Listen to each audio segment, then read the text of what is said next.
Sumainyo ang Panginoon. At sumainyo rin. Ang mabuting balita ng Panginoon ayon kay San Lucas. Papuri sa iyo, Panginoon.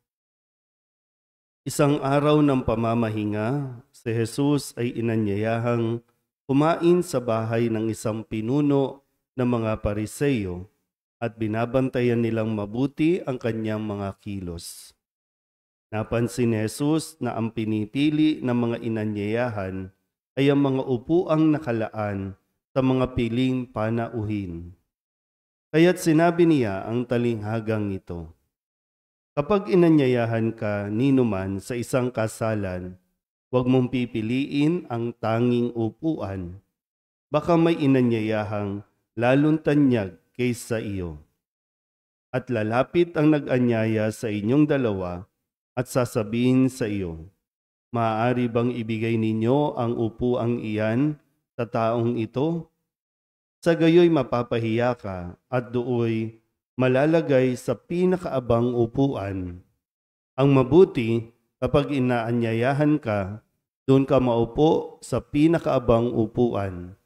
Sapagkat paglapit ng nag-anyaya sa iyo, ay kanyang sasabihin, kaibigan, dinig ka sa kabisera.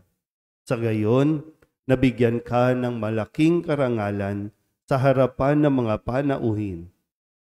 Sapagkat ang nagpapakataas ay ibababa at ang nagpapakababa ay itataas. Ang mabuting balita ng Panginoon. Pinupuri ka namin, Panginoong Hesukristo. Isang mapagpalang umaga po sa inyong lahat. Ngayon po ay Sabado ng ika-23 linggo sa karaniwang panahon. At atin pong ginugunita ang kapisahan ni San Carlos Borromeo. Siya po ang nagtatag ng napakaraming seminaryo kung saan ang mga lalaki ay huhubugin, sasanayin para sa buhay ng pagpapari, para sa misyong magpahayag ng mabuting balita. Pero dito po, ang hinahangad ay hindi lang tayo basta maturuan ng mga bagay tungkol sa salita ng Diyos. Hindi lang isip, hindi lang karunungan, kundi maging ang puso ay dapat nahuhubog dahil ang isip at ang puso na nakauunawa ng lubusan, nakaiintindi, ay siya talagang nagiging ganap sa kanyang pagpapahayag ng kanyang misyon, ang ipakilala ang Panginoon. At atin pong balikan ang mga mensahe sa atin ng Panginoon sa mga narinig nating pahayag mula sa Ebanghelyo. Nung Lunes, naroroon din si Jesus kasama ang mga Pariseyo at minamanmanan o nag-aabang sila sa kung ano ang gagawin ni Jesus dahil ito ay araw ng pamamahinga. At doon ay merong isang lalaki na nangailangan ng tulong. Kung kaya, sabi ni Jesus, hindi ba dapat siya ay kalagan kahit sa araw ng pamamahinga? Ibig sabihin, pinapaalala sa atin na ang paggawa ng mabuti, ang pagiging mabuti sa kapwa ay walang hinihiling na araw o sinasabing araw o oras. Kapag hiningi ng pagkakataon, kahit araw ng pamamahinga, kung kaya natin tumulong, tumulong tayo sa kapwa. Noong Martes, ang sabi naman ni Kristo, sa kanyang patuloy na pagtuturo, kasi yung simula po noong Lunes, siya po ay nasa sinagoga, kasama po yung ilang mga tao. At ang pinaliwanag ni Jesus, ano ba ang katulad ng paghahari ng Diyos? At gumamit siya ng 2 talinghaga. Sabi niya, ito ay katulad ng butil ng mustasa at ganun din naman, katulad ito ng libadura na inihahalo sa ng isang babae sa kanyang ginagawang tinapay, maliit lang. Kung gusto natin maranasan ang paghahari ng Diyos, yung mga little things, mga maliliit na bagay, hindi natin dapat kaligtaan. Kaya nga nung Lunes, no, hinawakan niya yung lalaki at gumaling. Yung simple touch, no, ay malaking bagay na nagagawa.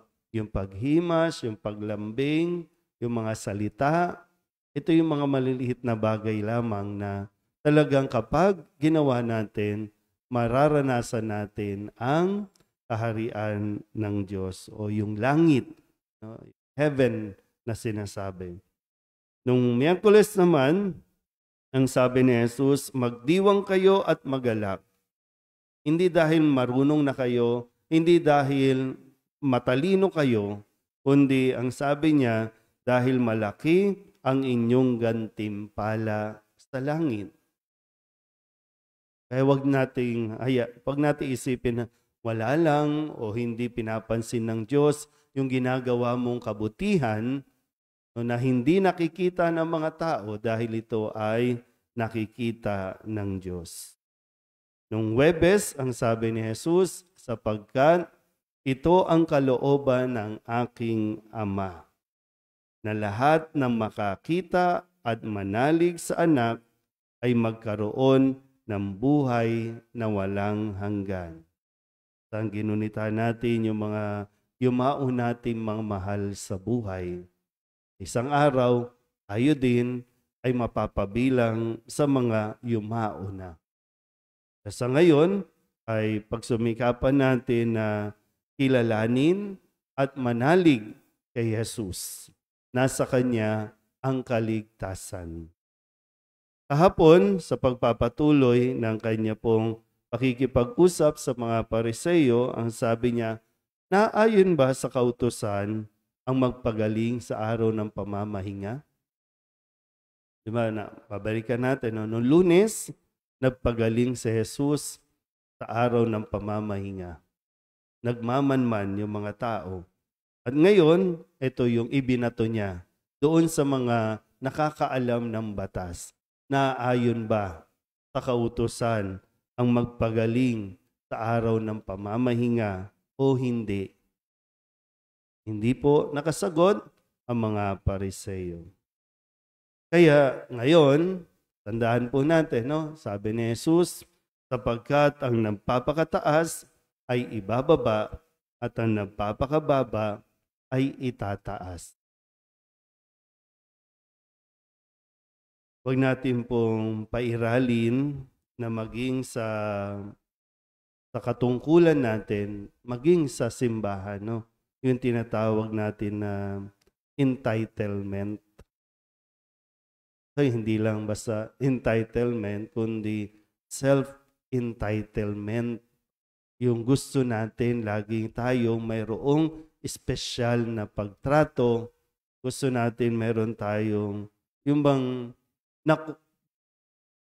kinukuha natin, no, ng kusa yung isang posisyon o isang karangalan na hindi naman dapat sa atin. Ang tawag doon yung self-entitlement. Na dahil ako ay membro ng simbahan, dapat espesyal sa akin. Dahil ako ay membro, no, naglilingkod sa simbahan, kailangan may special treatment sa akin. Nagdidemand, no, ng isang karangalan, nagdidemand ng palakpak, nagdidemand na pansinin siya. Hindi yon nakakaligtas sa Diyos. Sa mata ni Jesus, hindi yon kaaya-aya. Hintayin mong iangat ka. Hintayin mong papurihan ka. Huwag mong i-demand. Sabi, mapapahiya ka. Yung pagbibigay ng halimbawa tungkol sa mga handaan na nag-uunahan sila doon sa mga reserved seats, kumbaga. Kaya sa kalaunan, mapapahiya. So, tingnan natin, no? Suriin natin ang ating mga sarili. Baka hindi natin napapansin, no? Dahil ako, pari ako, dapat special ang pagkain ko. Dahil pari ako, dapat ibigay niyo sa akin. Kahit naman ibigay sa atin ng tao lahat ng karangalan, papuri o palakpak, hindi nangangahulugang makakarating tayo sa langit. Gusto ng Diyos, makarating tayo sa langit. Sa tulong ng mahal na Birhen, nawa ay patuloy tayong matutong magpakumbaba na kahit na siya ay ina ng Diyos, ay patuloy pa rin siyang naging mababa, patuloy na naglingkod at naglilingkod magpasa hanggang ngayon, kahit nga siya ay kirunahan na bilang reyna. Ito nawa yung mas mapulot natin na halimbawa sa patuloy na ipinuturo din ni San Carlos Borromeo. Amen?